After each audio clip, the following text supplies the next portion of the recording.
Hey, what's up guys? Jake with Legacy 4x4 here again, and today we're going to be doing a roof rack on my 1990 OBS Ford Bronco. Let's get started.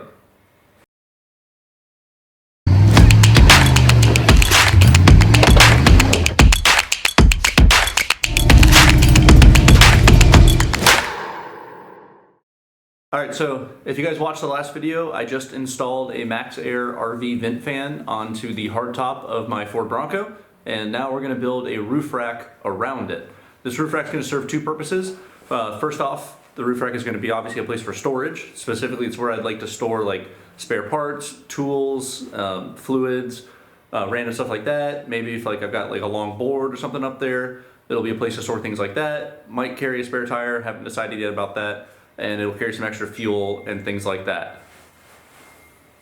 In addition to that, the roof rack is also going to protect that air fan. So in the very rare or unlikely event that maybe I'm off-road and like a tree limb tries to catch it or something, the roof rack is going to be around it and it's going to provide protection for that fan itself so that I never rip it off on the trail, which is nice. I'd rather not rip that out of the hardtop. So for this, much like the side steps I made, because this is not structural and it's not like a roll cage or anything, I don't see any reason to use DOM for it. So I'm going to be using some, it's like 1.6 inch outer diameter pipe, like black iron pipe. You can buy it at Lowe's and Home Depot and stuff like that. And a 10-foot stick of it is like 45 bucks. So it is substantially cheaper than DOM, which I think a 10-foot stick of DOM right now is a little over $200, $250, at least where I'm at. Steel prices are still really insane, and DOM is a relatively specialty type thing. So at least my steel supplier here, any DOM is all special order and it's all super expensive. So we're going to be using just some black iron pipe because it's readily available and it's going to work perfectly fine for a project like this. So I've got 6 sticks of it up there, total of 60 feet, and that should be more than adequate to hopefully make this entire roof rack. And if I've got enough left over, then I'm going to also make a ladder as well in a separate video. So anyways, let's get started. I've got the stuff printed out, ready to go. So let's get the Rogue Fab pulled out and start bending up some tube.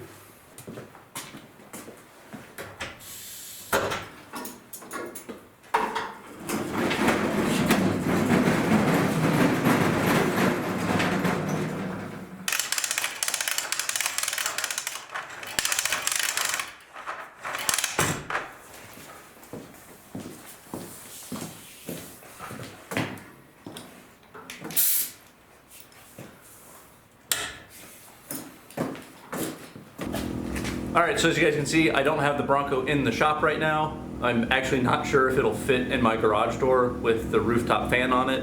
And that's okay, I don't need it inside the shop to do this project, so we're going to leave it outside for right now. It's going to give me more space to work, which is a lot more convenient anyways. So to start this, I did pull up Tack, and I did a very simple design of this. I'll put a screenshot of it here. So as you can see, this is what the basic design for this roof rack is going to look like. I know this design doesn't have any of the footers on it. I'm going to get to that, but I don't need Tack to show me how to do the footers. I mostly just needed it to give me the angles and the cuts for those 2 big hoops that are going to be made on here. So let's go ahead and cut down some tube.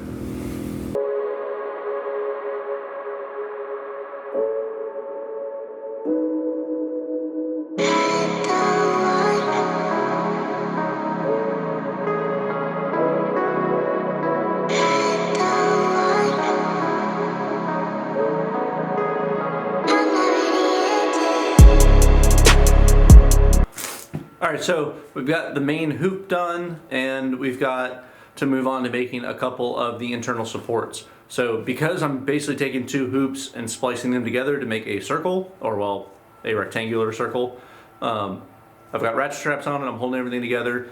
It's got a lot of tension on it before all the final welding is done. So I'm going to make some cross members to go inside here that go around the Max Air fin, or Max Air vent. That's going to give me the space and line everything up properly so that I know how I can do all the rest of this.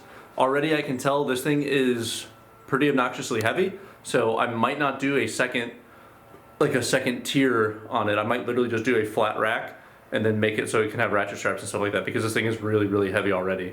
Anyways, let me get these cross members done. We're gonna notch up some stuff, weld everything together, and then I'll show you guys what we're looking at.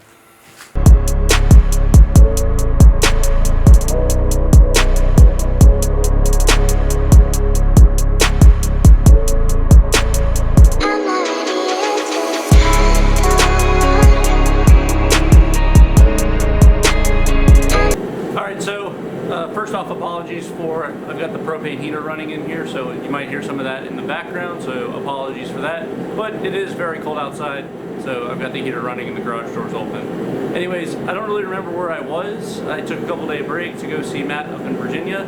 So let me take you guys out. I've got the rack on top of the truck, and it's tack welded into place, so I've got to pull it off, do the upper hoops on it, and then final weld everything and then paint. But let me show you guys what it looks like on the truck.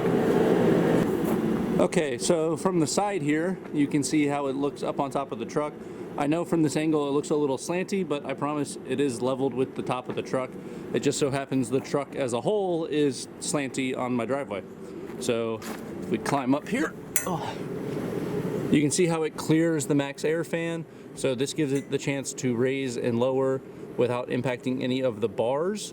Now, what's gonna have to happen is you can't put anything over the center section.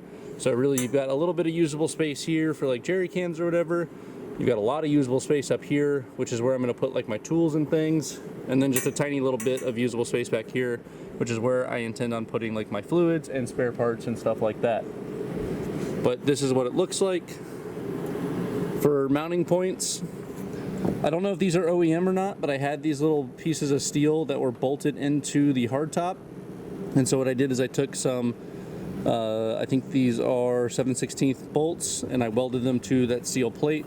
And then I made a plate to go on top of it. This is out of 1/4 inch to give it the structure that it needs. I might run another bar here to give it more structure. I'll take it off and see how flexible it is. Obviously this sat outside, so there's some rust on it. And you can see I got to do all my final welding still. But got a matching plate on that side. And then up front, I did something really similar to what I did in the rear. I just did one attachment point up front. That's going to be really tight, truthfully. I hope I can get the nuts on those. Might have made them a little too close, but c'est la vie.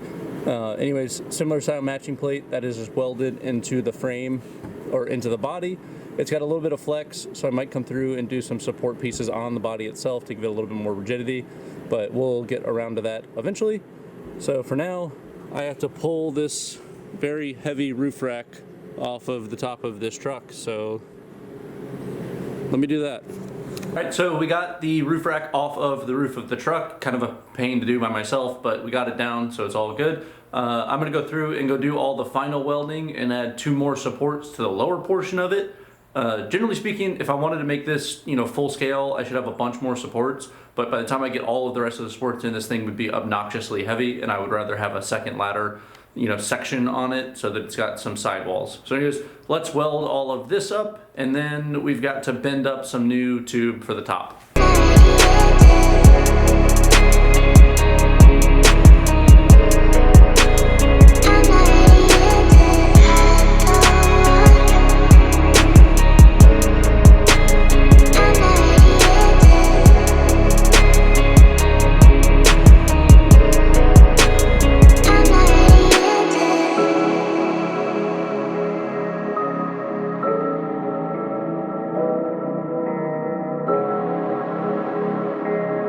With the entire lower portion all welded up, now we've got to go through and make the upper section of it. So I want to have like a rail type thing. Most roof racks have like kind of 2 rails.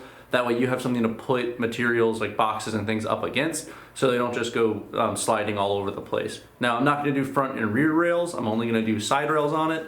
So that's going to give me something to tie things down to, but it'll keep it from going side to side on the truck as we're moving down the road. I could do a front rail, I thought about it, but I just don't think it's necessary. I'm not doing a back rail, so we'll just do 2 side rails. It'll help keep the weight down a little bit instead of doing one big, huge front rail. So what I'm gonna do is I'm gonna go from this section here, where the rear mount is, and then do a small hoop up to the front section, towards the front here at the start of this bend. Those are gonna be 2 little 45-degree angle bends, and they're gonna get it about 3 inches off of it to give me, again, just a place to put stuff so that it keeps it from going side to side on top of the roof. Once that's done, I'll come through with some sheet metal and I'll do some dimple dies on it, kind of like what I did on the side steps a couple weeks ago. That way that the kind of like flows with the truck. So we got dimple dies up at the top of the roof rack, and we got dimple dies down low on the side steps. It'll kind of like bring some cohesiveness to the entirety of the truck. So let's go ahead and get this part bent, get it welded onto here, and then we will come through and do those side dimple die accent pieces as well.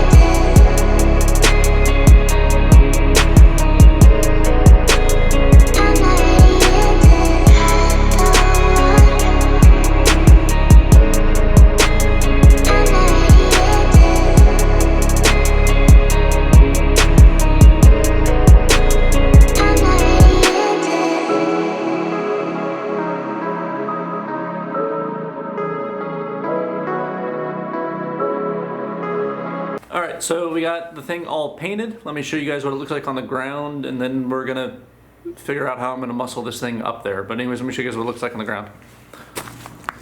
Alright, my very official outdoor painting setup here, but as you can see, this is what the rack looks like. I elected not to add a whole bunch of internal supports to it because I don't think it really needs it. It's going to be holding mostly Pelican cases and things of that nature, and it's already really heavy anyways. So this is what it looks like with the dimple dies and everything else. Now let's try to get this thing up on the top of the truck. All right, so that wasn't super terribly easy to do, but we did get it up on the top of the truck there. So let me go show you guys what it looks like on top of the Bronco. I think this is the first time I've ever recorded it with the Bronco running, but because I was gone for a week, I'm going to let it run for a little bit and let it charge that battery. But this is the roof rack. As you can see, climb up there. Oh. That's what it looks like. So it's got plenty of space to store an assortment of things up here and have a spot to tie everything down, the different kind of things that aren't going to fit. The majority of stuff will fit back here, but there's going to be some stuff that's going to have to end up going up here, and that's just the way it is. So this is what the rack looks like. And you can see those dimple dies on the side there. I'm a huge fan of that. And it matches the side steps, which I think is a nice touch. Kind of makes it kind of flow together, so to speak. But yeah, there she is. All right, so overall, not a too terribly hard project. It did take me a total of 2 days to do about 8 hours of work or so between the 2 days to get this thing done, but I am happy with the way that it turned out. Like I said, it's a relatively simple roof rack. It's designed to hold some Pelican cases, some spare parts, and maybe some fluids, things like that, or snowboards or whatever else. Those kind of like random things that don't quite fit inside the cab of the truck, but the vast majority of the stuff is going to fit inside the truck once I get to the actual interior build out of this Bronco. But I'm happy with how this thing turned out. It's going to do really well for what I needed to do, which is perfect. Always makes you feel good when you get a project all finished up. So I'm happy with how this one turned out. Maybe a little bit of a chaotic video, but like I said, this was split between about a week between the first half and the second half. So sorry if I kind of lost my step there a little bit. But anyways, I hope you guys liked it. Next, I think we're going to do exhaust. So I've got a muffler sitting over there. Y'all can hear it, or at least you heard it when we were outside there. The truck isn't too terribly loud, but what the problem I am having is because it was cut at the cats, it does smell like gasoline. And it's cut right below the passenger compartment, so I want to kind of shove that exhaust farther back. I'm going to put an O'Reilly's muffler on it and just kind of push it farther back to kind of quiet it down a little bit, as well as to also get that exhaust smell out to the rear of the truck and not right in the passenger compartment where, I sit when I drive and all that kind of stuff. So I think we'll do exhaust next, and then we got a handful of small parts on the shelf, and then after that I'm starting to design the secondary electrical system, which is the solar system. So shortly after we get those videos done, we will also get to doing the solar setup and running all of that secondary electrical system. So anyways guys, thanks for watching. Make sure to like, share, and subscribe, and I'll catch you all in the next video.